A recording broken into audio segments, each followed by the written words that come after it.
How do we persuade the faithful that Francis is not a heretic? Well, first, people throw the word heresy around like, it was a rash or something, that you could bring. And personally, this is the Mother Tobin's oldest boy's definition of heresy. Heresy, in my mind, is an unwillingness to live with complexity. Hopefully we'll all become, feel a certain impulse to, not to get violent like I sometimes tend to do with people that want to throw heresy around. He's the first cardinal named to lead the archdiocese in 163 years. And he says he plans to emulate the style of his old friend, Pope Francis. Think about the LGBT community. It's made significant inroads in terms of societal acceptance. Driven to the margins for so long, this community now knows the warmth of acceptance in a way that was once inconceivable. In reading about you, you have been called, maybe the word isn't exactly progressive, but along those lines in terms of your view of the role of women in the church, perhaps acceptance of gay people in the church. How do you define yourself? Well, I think that I'm always really leery of labels. This Sunday at the cathedral, you may have read, there's a group of gay, lesbian Catholics that would like to make a pilgrimage. And they asked me, would you welcome us? I said, yes, I welcome everyone who comes here looking for faith. Right.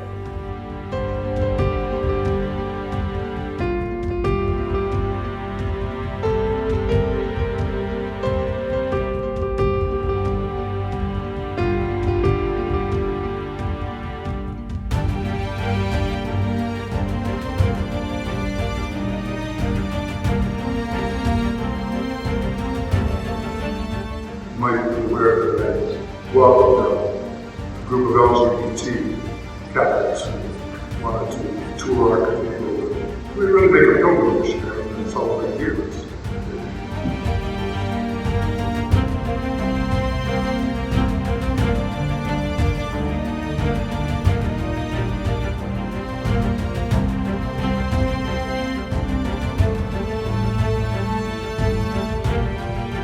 And I think being gay does not exclude you from Holy Communion. Cardinal Joseph Tobin has confirmed a handsome Italian actor shared his rectory.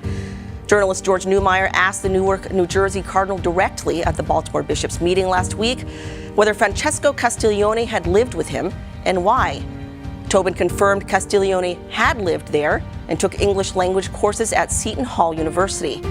Asked why Tobin allowed this particular Seton Hall student to live in his rectory, the Cardinal was unable to offer an answer.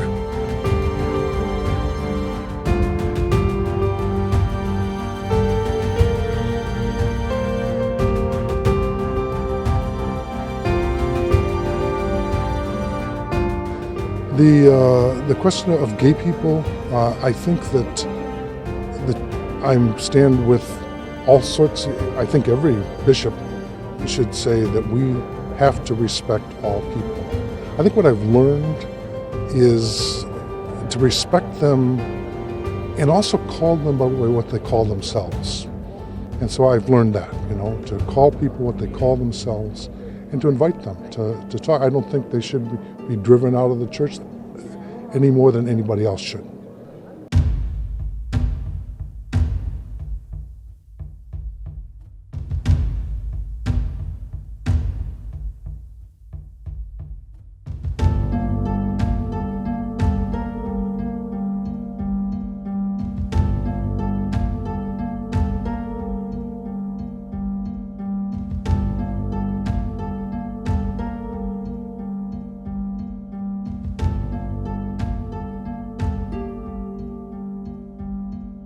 Since I agree with the analysis of the Holy Father, who names clericalism as a principal cause of abuse in the church, I really personally agree that the root problem behind the sexual abuse and the cover-up of sexual crimes on clergy is clericalism.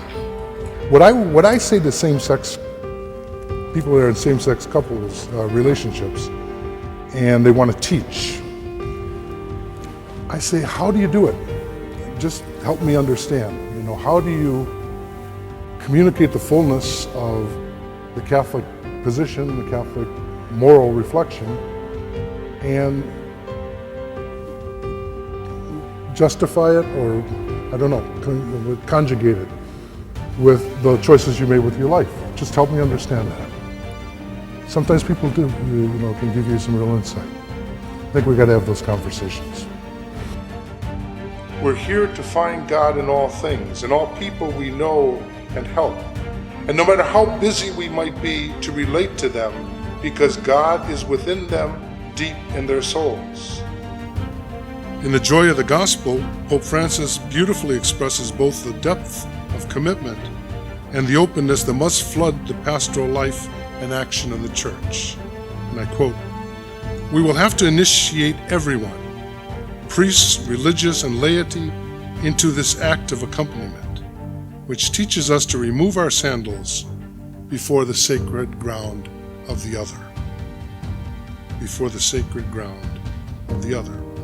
I refer to the high value that I assign to the Fellowship of Alcoholics Anonymous, which I see as the most appropriate and efficient path of recovery for an alcoholic priest or religious. But in my experience, the daily effort to practice these principles in all our affairs has allowed me, one day at a time, not only to leave behind the hell of active alcoholism, but also to enjoy more than 2 decades of increasingly happy and productive sobriety.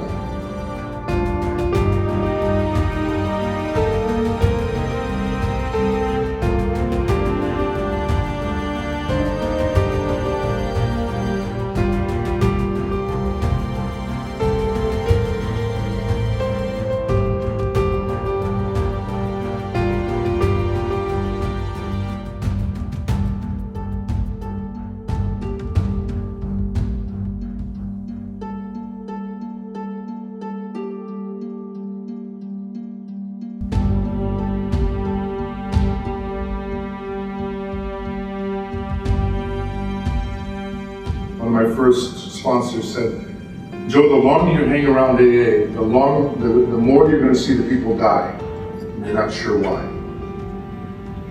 A terrifying revelation for many newly sober alcoholics is the insistence of AA on the necessity of a spiritual experience or spiritual awakening as an absolute condition for ongoing recovery. I remember the first time I read that in the big book when I was in my first weeks at guest house. I was absolutely terrified. I said, I don't do spiritual experiences. And I think, I'm quite convinced that Pope Francis is the Pope that we need now. I think for here and now, Francis is certainly the product of the Holy Spirit. You two seem to have a similarity there, and perhaps a connection in how you view life. Well, he's been a great teacher to me. I've known Pope Francis for about 15 years, 16 years maybe. Yesterday, my mom can get a little emotional at times, and she said, "I can't believe that a child of mine is a prince of the church." I said, "Mother, you don't believe I'm a prince of the church. I don't believe I'm a prince of the church. Pope Francis certainly doesn't believe I'm a prince of the church, so we'll never use that word again." And I remember last July we were talking. This Cardinal business never came up, but twice in our conversation he said, "I don't know why I'm here." He says with the new selections, he thinks Pope Francis is trying to represent a universality of the Catholic Church. As for the future of it, he sees the role of women changing. I think he needs to maybe take the next step, which is he's talked about the need for a more incisive role of women in the decision-making in the church. We'll do it.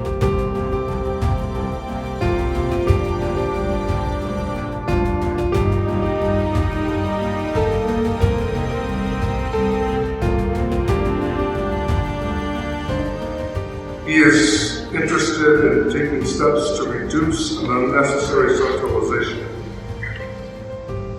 said that he intends to promote the greatest sense of synodality within the church. First, I'd like to talk about the Second Vatican Council. A great moment in the history of our church, and one that we're still unpacking, and probably will be unpacking for a while yet. The Vatican Council, the Second Vatican Council, produced a little over 50 years ago new wine. And for 50 years we've been trying to stuff it into old wineskins. I thank the representatives of other Christian churches who are here, and I pledge my commitment to a dialogue of fraternity in the house of God. I thank the other representatives of great world religions who are here to welcome me to the community that's now our community. I'd like to thank the ecumenical leaders, the judicators with whom I meet every month and have learned from them, as well as the leaders of the Jewish and the Muslim communities here in Indianapolis and across the state.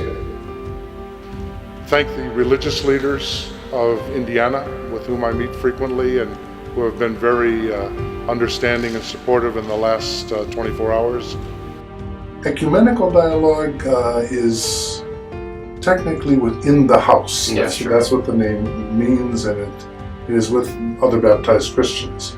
So with them, there's even more of an impetus to seek unity in the diversity of Christians because we share one baptism.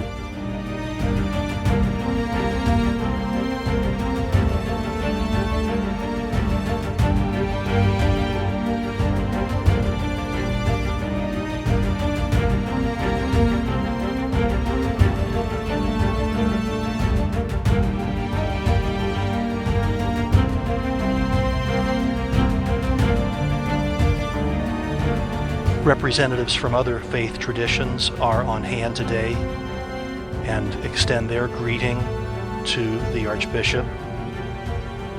Reverend Dr. Sharon Watkins is the General Minister of the Disciples of Christ in the United States.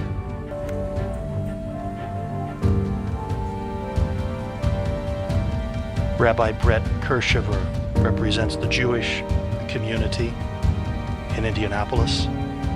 He serves at the Indianapolis Hebrew Congregation.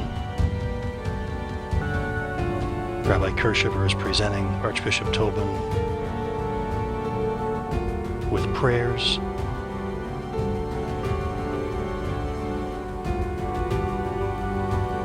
Imam Miko Sahir, a representative of the Muslim community from the Nur Allah Islamic Center in Indianapolis. This part of the rite communicates the fact that Archbishop Tobin is connected with people of various faith traditions.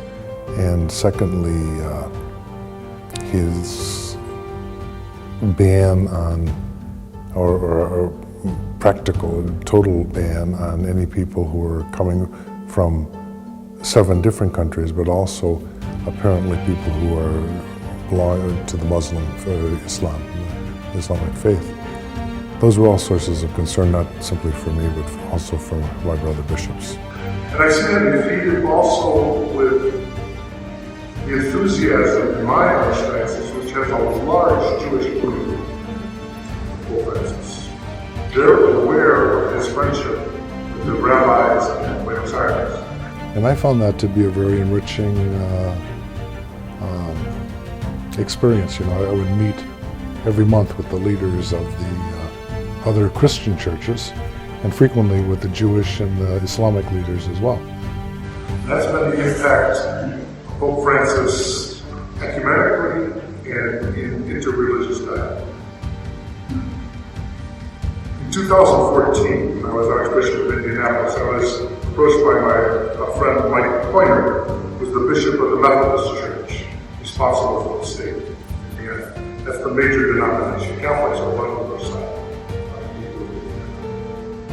And he said that every spring they had a 3-day seminar, prayer, moment, convocation for their pastors and their spouses. And he said, would you talked at a prayer breakfast the final morning. I said, sure, Mike, I'll make you look good. Now, what would you like me to talk about? In the history of the church, even from ancient times, there have been individuals and movements who have tried to define and delimit what it means to be a Catholic Christian.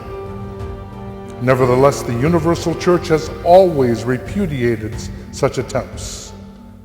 It is only the Lord who ultimately judges who belongs and who does not belong. I think that what you heard this morning is a reminder that the apostolic exhortation is more than a footnote. Cardinal Tobin said the Pope's exhortation and the family meeting are giving fresh direction to marriage. I think, secondly, it's very important to remember that Amoris Laetitia is the product of two synods. It's not simply that the Holy Father sat down at his desk and began writing. He was present for two synods and used that reflection, which we believe was guided by the Holy Spirit, to produce the doc. For example, the Pope notes that rampant individualism is a stumbling block today for a person to give oneself generously to another. So is the desire for an exaggerated stability and fidelity that's combined with a fear of entrapment in a relationship that could hamper the achievement of one's personal goals. So friends, realism, I think the Holy Father would say, both humbles us and helps us to avoid presenting a far too abstract and almost artificial ideal of marriage, far removed from the concrete situations and practical possibilities of real families. The second point of convergence is Pope St. John Paul's removal from the 1983 Code of Canon Law, the possibility in the 1917 Code that divorced and civilly remarried Catholics could be excommunicated. Just down the road at the Prudential Center here, there's a hockey team called the New Jersey Devils. Is there concern there on your part about this? Well, I'm going to have to learn to love them. And I believe that when the Lord calls me home, I'll be able to say, I expect no reward from my Lord, because I've enjoyed too much life with my brothers. 25 years ago, when I still worked honestly in the church,